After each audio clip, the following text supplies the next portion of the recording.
में जब कुछ लिख कर जाना नहीं है तो मैं अपने दोस्त को भूलूंगा नहीं। मैं इस दोस्त के लिए आज भी खड़ा हूँ और जब ये दोस्त मेरा कहेगा सदैव मैं और चंदन हमेशा खड़ा मिलूंगा भाई मेरे।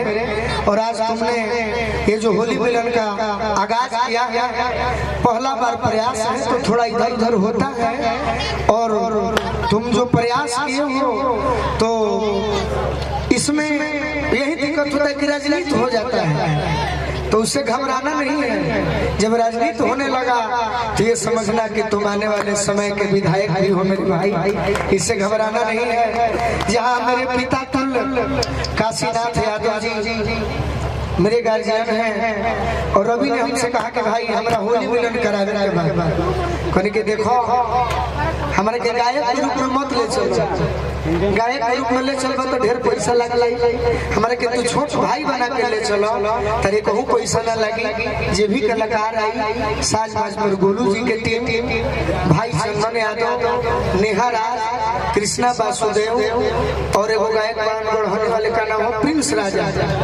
ये कलाकार का प्रेम में बड़े हमारा प्रेम में ना जुमन जी के साउंड भीड़ तो निकम बा उसे घबराए करे के पीछावा बात तनी मनिया के आगवा बैठ गई तो तने में कर प्रोग्राम में जम जाई।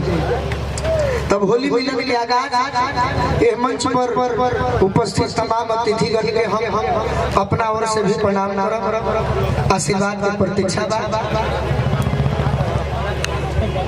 हाँ साज बाज में आवाज दी। अब हमारा दो चार गो गीत से शुरू हो जाए, फिर चंदन के तई भाई ये तो न तबालो गई जा तो देखिए तोरे बेसी लोग सुनी गाओ गाओ गाओ।